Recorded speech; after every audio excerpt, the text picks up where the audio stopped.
இது போல சொந்தம் தந்ததால் இறைவாவா நன்றி சொல்கிறோம்.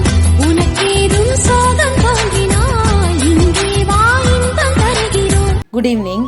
எப்பயுமே தாய் மாமா அப்படின்னாலே நமக்கு பாசம் ஒரு படி அதிகமாக தான் இருக்கும். அது என்ன ரீசன் அப்படிங்கிறது நமக்கு தெரியாது, அது என்ன அட்ராக்ஷனும் நமக்கு தெரியாது. ஆனால் அதுதான் தாய் மாமா அப்படிங்கிற அந்த ரிலேஷன்ஷிப். நாங்கள் சின்ன பிள்ளையா இருக்கும் போது லீவுக்கு ஊருக்கு தான் போவோம். அப்போ மாமாவுக்கு வேலையெல்லாம் கிடைக்கல, ஊரில் பாட்டி கூட தான் இருந்தாங்க.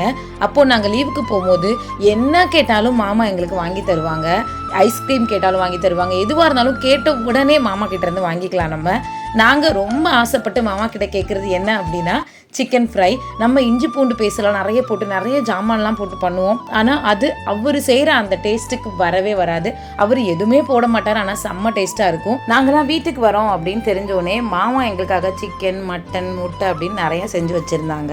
நாங்களும் திருப்தியாக சாப்பிட்டுட்டு அப்படியே ஈரோடுக்கு ஒரு பாய் சொல்லிட்டு நாங்கள் திருச்சிக்கு கிளம்பியாச்சு. ஈரோடுலேருந்து ட்ரெயின் ஏறும்போது எனக்கு நிறைய லக்கேஜ் இருக்கிற மாதிரி ஃபீலிங்கே இல்லை. ஏன்னா தம்பி தங்கச்சின்னு எல்லாருக்கும் வந்து லக்கேஜை ட்ரெயினில் செட்டில் பண்ணி விட்டுட்டு தான் அதுக்கப்புறமா கிளம்புனாங்க. ஆனால் திருச்சியில் லக்கேஜ் எல்லாத்தையும் கீழே இறக்கணும்னே என் ஹஸ்பண்ட் பார்த்துட்டு என்ன ஒரு ஊரையே காலி பண்ணிட்டு வந்துட்டு அப்படின்னு கேட்டாங்க. கொஞ்சம் ஓவரா தான் போயிட்டோமோ அப்படின்னு எனக்கும் தோணுச்சு. இருந்தாலும் பரவாயில்ல, நமக்கு தான் ஏற்றி விடுறதுக்கு இறக்கிறதுக்கும் ஆள் இருக்குன்னு இஷ்டத்துக்கு லக்கேஜ் எல்லாம் வாங்கிட்டு வந்தாச்சு.